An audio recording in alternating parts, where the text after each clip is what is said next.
that spark out. You've been hiding in the shadows way too long.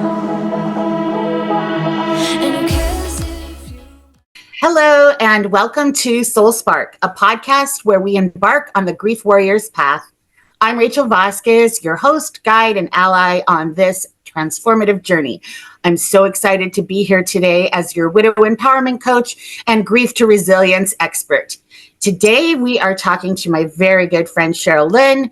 She is an amazing woman and our leader at JOYELY. So, hi, Sheryl. What is JOYELY?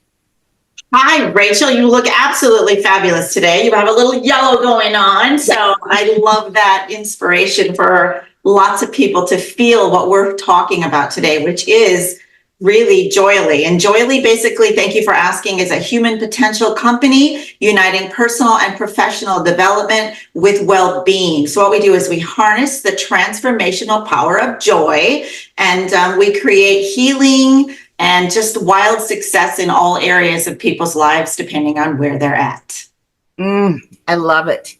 Now, JOYELY is so beautiful and unique. And if there are any of my listeners out there who were at the Widow Empowerment event in St. Louis in September of 2023, I was a keynote speaker there. And also we brought the chair of joy to all of my Wisters out there, and a lot of them got to experience what going through a chair of joy moment. And there's like scientific explanations for what happens, and then there's just the actual feeling of what happens in that chair of joy. And so it's like, you know, we can talk about it and we can tell people about it and we can explain all of the nuances. But at the end of the day, it's really an experience that people feel, and it's a transformative moment. And like the best way I can describe my personal experience is it's not only a transformative moment of grounding, recentering, breathing, and kind of clearing the head all at the same time. Just a little side note, my daughter bought her first car yesterday. Oh. And she's tenacious, and she did it all on her own. And she had just gotten her driver's license. She is 19, she's an adult. And so she just comes in and announces, "Can we go pick up this car?" And I'm like, "What?" And so she's like, "Yeah, it's in this other town," which is, she didn't know, 40 miles away. And so there's two ways to get there. It's either on a major highway or on a little back roads highway that is like 2 lanes, no center divide, and it's raining, it's dark, and she has literally never driven before. She's driven enough to pass a driver's test. And so I was crying because I was so stressed out. And I was sitting in a parking lot and I'm like, oh my God, you know, she's going to have to drive. How are we going to make this happen? And I had to do a chair of joy. And because I was mad at my husband, who, as everybody knows, has passed away. But I'm like, this is your job. You know, you're supposed to be doing the driving stuff, and this is too much pressure for me. And we bring along a lot of garbage from the trauma of loss. My husband, I've lost a lot of other people in automobile accidents as well. So I carry some of that with me in the fear of my daughter driving. So it was really the perfect time for me to do, and we're going to do it, everyone who's listening, we're going to do a chair of joy. Cheryl's going to walk us through one, but it was really the moment to do the chair of joy in this parking lot. When I was crying, when I was shaking, when I was rattled, when I have 100 million bad things going through my mind, and to just be able to bring myself back together, really refocus the mind, the body, my whole nervous system to be able to move forward. So it was remarkable. And this is why I want to teach it to everyone who's listening, so that as you're going through different things that come up in your life, grief, fears, traumas, all of this stuff that we deal with in lifing is one way to kind of help us gather ourselves and be able to move forward and continue on, even if it's just for until you drive home, and then you can lose it when you get home. So yeah, how would you feel about walking us through an exercise of the chair of joy? Absolutely. First of all, I want to just congratulate you, Rachel, for stopping long enough to go, oh my gosh, I have this thing going on inside of me, and knowing that it doesn't serve yourself more than anything, but also your daughter. And I bet she witnessed the shift in you and was appreciative. Am I right? Yes, absolutely. Yeah, Yeah, because she was like, are you okay, Mom? And I'm like, yeah, I don't know if you heard of Robert Plutchik, I think is how he says his name, but he has this spin wheel that we talk about at JOYELY that basically shows that we have anywhere between 3 and 34,000 unique emotions on a daily basis. And it feels like you did about 1,000 of those while you were sitting in the car. So I think that's really powerful for you to go, wow, not only was I aware that that was happening, but, you know, and that's what we teach at JOYELY is when you become aware what's possible and to embrace those emotions. When I'm feeling sad, and it's not always helpful to feel sad to help me in my day and my productivity and all the things that I want to do. But when I'm aware that I'm sad, I get like very, very present. And I know that I want to feel sad, because on the other side of sad, knowing that it's temporary, I can find myself navigating my way through it faster when I actually sit down and take a deep breath and just let myself feel sad. I love it. I absolutely love the concept of knowing that we all have emotions and they're all over the place, and that we can celebrate them no matter what they are. oh, I love that. And it also reminds me of, part of our conversation that we had yesterday. I'm going through the JOYELY certification program. I am an ambassador for JOYELY because I believe in the cause, and I use it in my practice, in my coaching practice, very much as a way to kind of regulate and begin sessions or whenever someone needs it. So this was an obvious natural fit.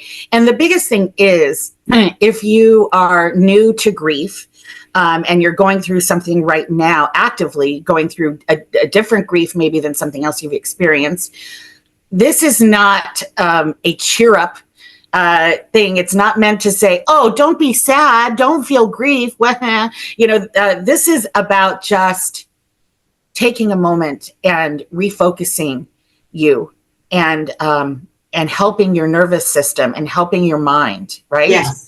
Absolutely. The brain-heart coherence and the science behind, so you're referring to the Chair of Joy experience, which is 4 steps: sit, breathe, think, and feel.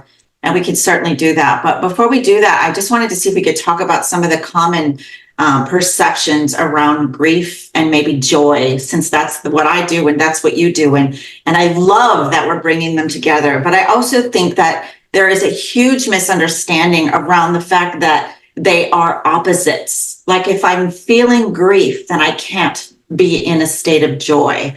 And so I would just like to say that the sadness, loss, pain, grief, health issues, just shame, guilt, all of those feelings that we have on I hope, regular basis. I've said, if you're not feeling those on a daily basis, then you're not living life. You're not alive. You're not being a human, or knowing that you have this humanness in you that can be transparent and vulnerable. So what I would like to just suggest is that grief is something not to be endured quietly, necessarily alone and over there, but to know that it's part of the human experience, and that if you want to call something opposite, I guess I would say grief and happy could be opposites. And so happy, like grief, comes and goes. You have moments of it. Some are stronger than others, but joy is sort of the melting pot of it. Well, so can I ask you a favor? Sorry, Rachel, if you could come along with me on just a short little visualization.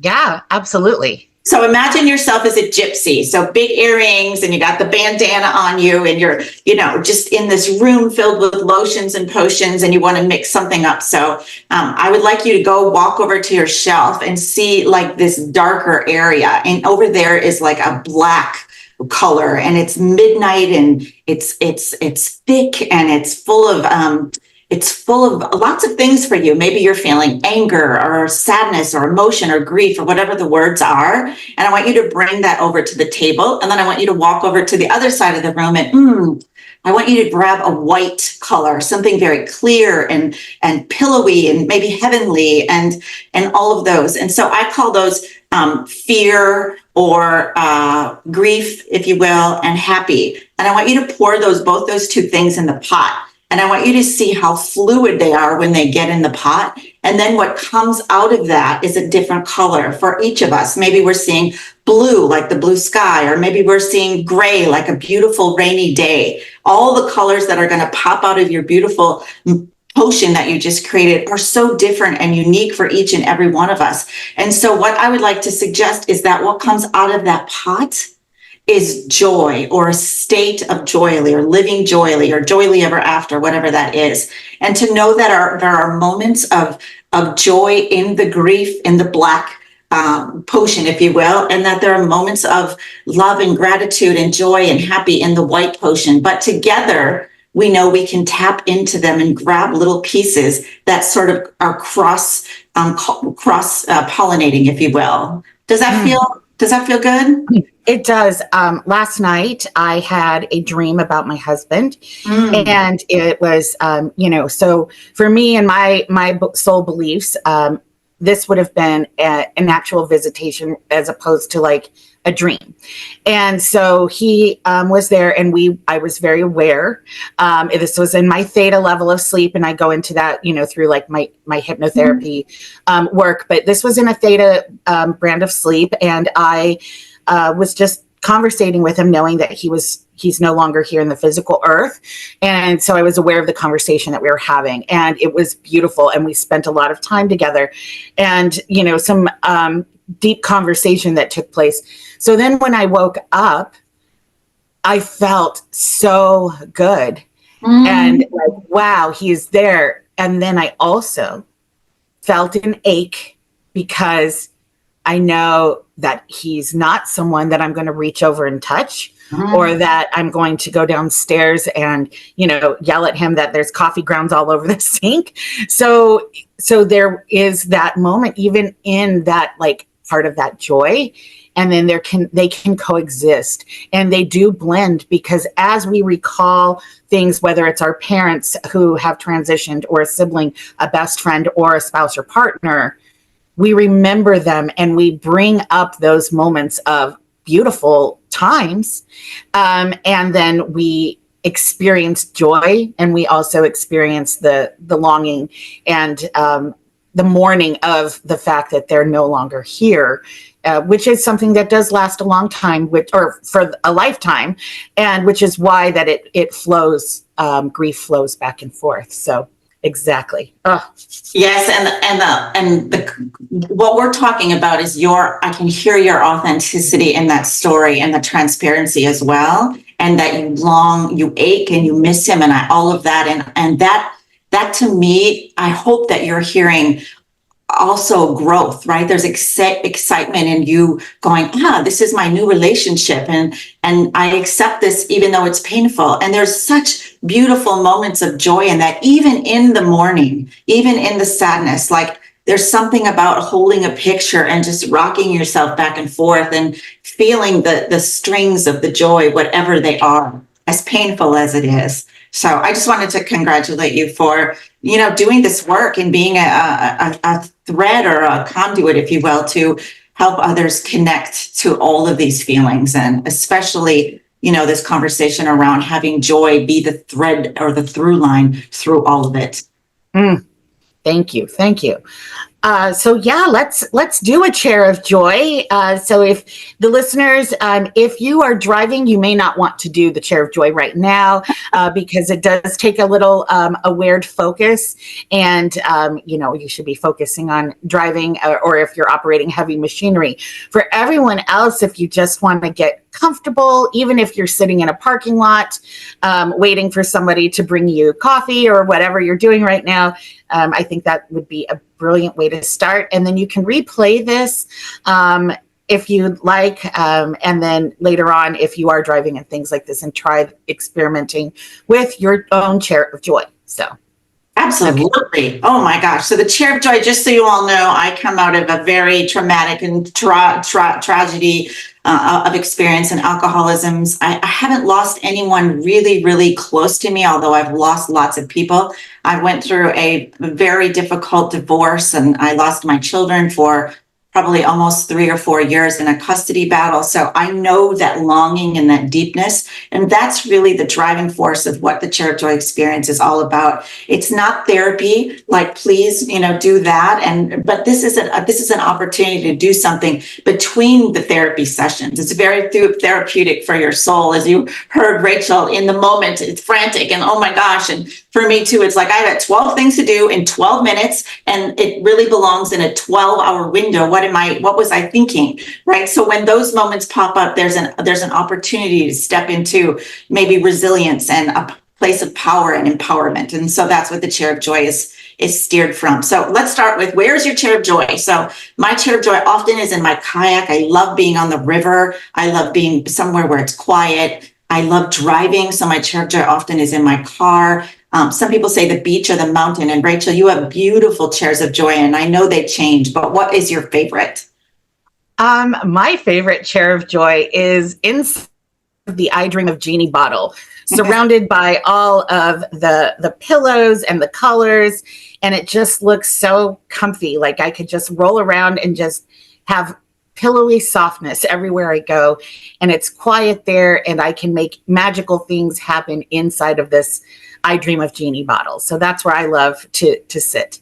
That's really beautiful. And in JOYELY, we also do healing and nature retreats and things like that. So that feels very welcoming and open and cushy and comfy. And so everyone who's listening, I want you to grab a chair of joy. So I love Rachel's. It's very creative, but sometimes people just say it's the rocking chair in the living room that grandma had, or that I love to just go outside and sit on my back porch swing, or there's a park down the street and that bench that's over there is really, it calls my name and I walk past it all the time, but maybe this is an opportunity to just claim that bench as your chair of joy. So the clearer you can get about specifically where your butt sits down is really good. So when people say a mountain, I'll say which mountain or which peak or which one down which beach did you go to? Like what was the name of the beach, and then what was the color of the chair? So let yourself sort of settle down, take a deep breath in, just settle into your chair. So sit down.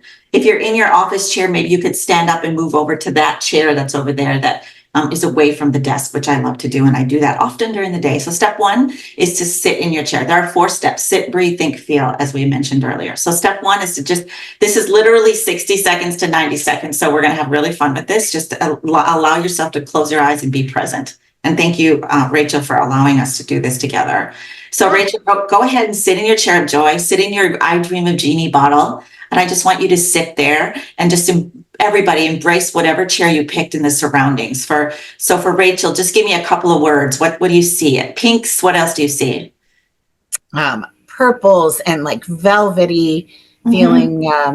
Yeah, got it. Yeah. So if yours is at a beach, just go ahead and feel the palm trees, or at the top of a mountain, you could feel the wind. Or if you're in your backyard, maybe there's just a tree that you love to look at, or the leaves are coming out, or whatever the things are. Just see if you can conjure up as much sensory opportunities as you can. And that's your chair of joy. And that's step 1, is to sit in it. So fully sit down, let your shoulders roll back, and then just let yourself get comfortable in your chair. And step 2 is to take a deep breath in. So deep breath in and hold it for 4. You can kind of put your shoulders back, tap your feet on the ground, let yourself just get grounded. All of you have taken breaths. Sometimes it's annoying to hear, oh, just take a deep breath. But in this opportunity, actually feel your air going in through your nose all the way down to your chest and your lungs and let them expand and then back up out. And then I want you to just see if you can exhale anything that's bothersome or troublesome that doesn't fit in this beautiful chair of joy experience. So it might be grief. It might be sadness. It might be worry. It might be anxiety. It might be fear. It might be overwhelm. And just let that go. And let's do it one more time. Hold it in your lungs. And this time, remember our 2 bottles that we put in the cauldron. Let's see what color comes up when you exhale. So deep breath in. And just let that color go, that one color. Maybe it's blue or gray or orange or yellow or red or white or whatever the color is. And just see that kind of move out through your experience in this chair of joy. Just let it fill up the room. Kind of use your hands to kind of, just be aware of it. What is it doing? Why did that color come up today? That's kind of fun to think about. And then step 3, I want you to think about a moment of joy. So any moment of joy that pops up in this room, in this place, maybe it's a place you and your loved one went once upon a time, or maybe it's an opportunity for you to create a fresh place and invite that person in. And there it is, like, oh my gosh, we're having a cup of tea or a cup of coffee, or maybe it's a gathering on a party, and just find something that just makes you giggle.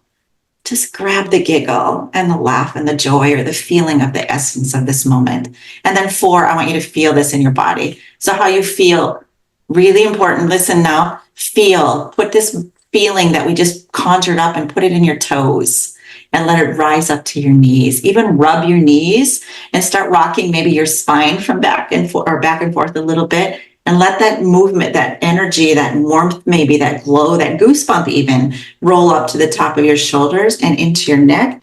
And sometimes I just move my whole head around in a 360 to keep that giggle or that laugh or that warm glow going all the way up to the top of my head.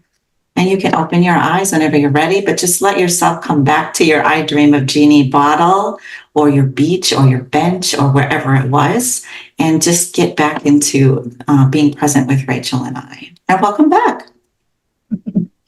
Oh, it's so good. I love it. I live in the Pacific Northwest.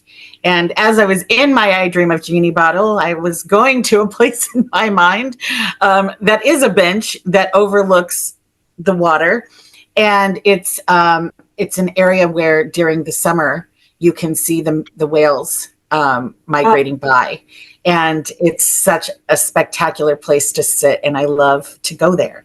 For me, it's like a little ways of a drive and then a ferry boat over to get into the San Juan Islands. But it's just so beautiful. That's lovely. Yeah. May I tell a quick story of someone who is in a great deal of grief?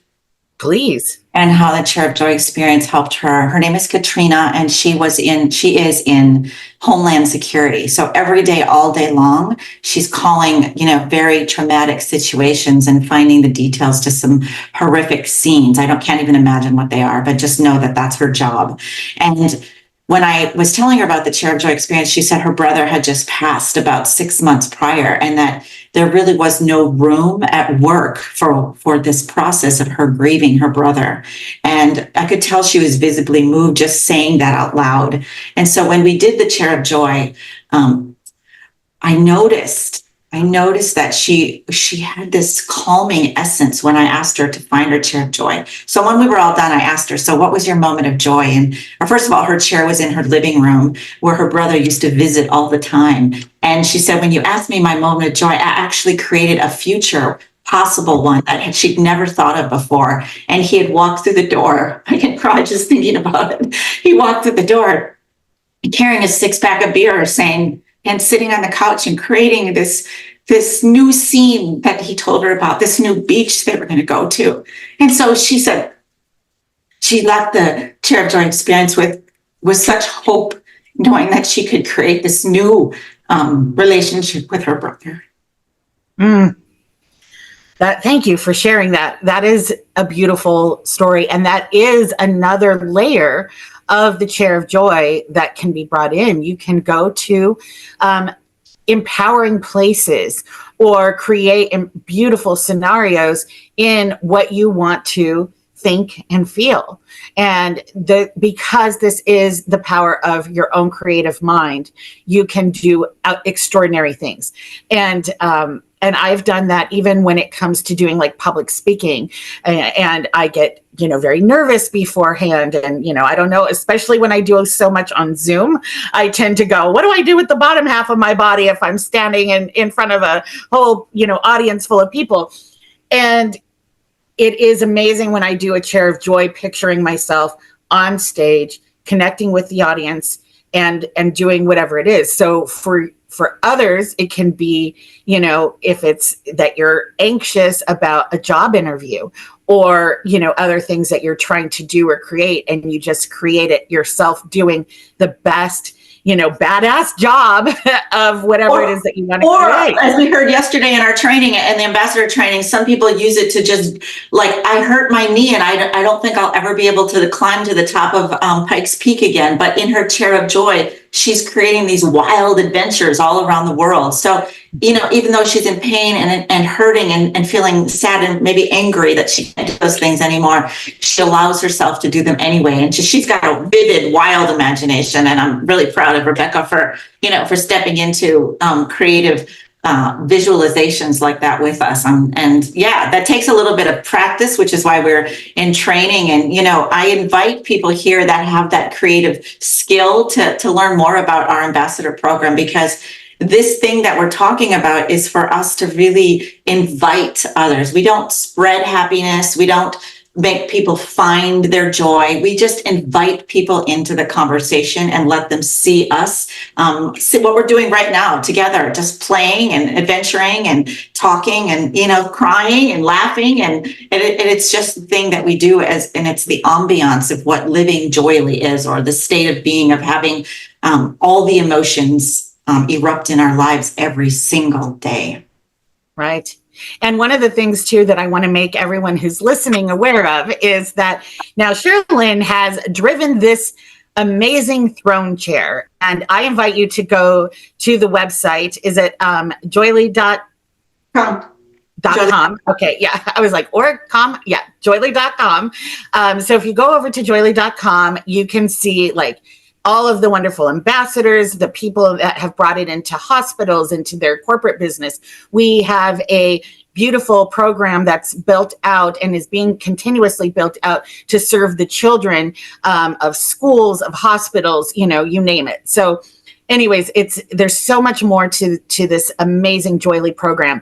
And if you go there, you can see this beautiful throne chair of joy. And then we also have a little one that's super cute that the children love to sit in because it's their own personal throne. Anyways, you have driven this chair around the country and connected with people in parking lots of grocery stores and banks and everywhere, coffee houses.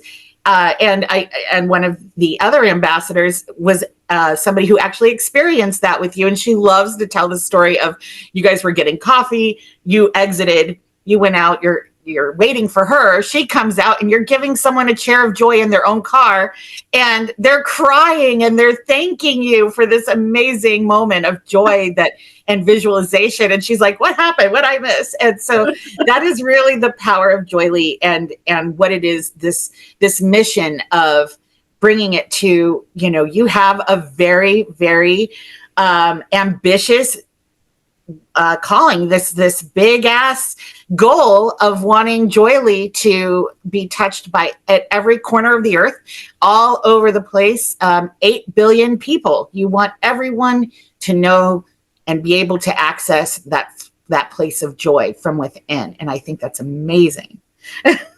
Wow, I couldn't have said it better myself. I'm pretty sure Rachel is a certified ambassador in training, soon to be certified ambassador, and taking this chair, as you've already done, more so than most other ambassadors, is put that chair on center stage and let people experience the ambience of it. And as you can see in my back, there's over here. Where is it? There it is. There it is. The yellow chair. That, as much as I love to carry that chair around, and it's very luxurious and people aspire to it. And what I learned is people are like, oh, maybe I don't deserve to sit in that white chair, which is ridiculous. Chairs are washable. What does it matter? I took it all through COVID. I washed it down in between visits of people, but we just laughed. But the point is, is that it literally is any chair. Like sit on your butt on the curb of the street and do the Chair of Joy experience, or any place that feels really safe. Some people sit in the pantry of their closets when the kids are screaming. So, it doesn't matter where you sit, and sit, breathe, think, and feel. So you are right. We've been on 8 USA tours. We've been to 150 cities. We're talking to mayors about cities of joy. I mean, this is an explosive thing, and it's way bigger than me. It's way bigger than you. It's way bigger than the 18 ambassadors in training, the 50 other or so ambassadors. And it's just really, it's not me saying Chair of Joy experience. It's millions of us saying Chair of Joy experience. That's the only way we're going to get to 8 billion people. So at the end of the day, the personal responsibility around our own joy is what we're after. So do we choose to just be in sadness and, upset and chaos and anger? Or do we want to just see if we can feel the emotions and get onto something more productive for ourselves and others? So I invite you and every one of your listeners to learn about JOYELY and get in. Don't just learn about it, get in. I invite you to come in. There are so many people out there in the world that have way more skill than me. And so I'm excited to learn about all the neuroscience that supports these conversations. So again, just invitation open. And Rachel, obviously, man, are you amazing. Woo. Oh, thank you. Thank you. And there is courses that actually teach the science behind this. I was certified through one of them, and they have one through Harvard and one through Yale. They're both excellent. The one that I went through is the Science of Wellbeing, and it does teach the science that the Chair of Joy actually brings into your lives and what it does that it creates.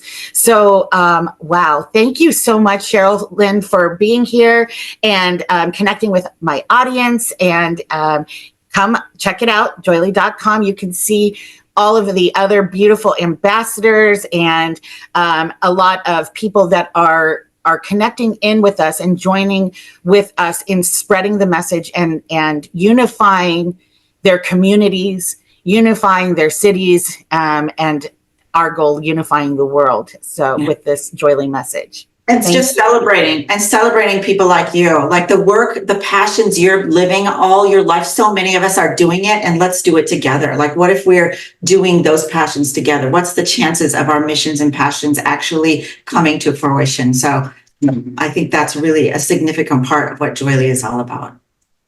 Beautiful. Perfect. So if you want to know more, we're going to put the links in the show notes. And if you want to learn how to work with me in a deeper way, it'll also be in livingbeyondgrief.now.com. And I look forward to hearing back from anyone who does go through the Chair of Joy experience. I would love to know about it. So thank you all so much, and we'll talk soon. Thank you.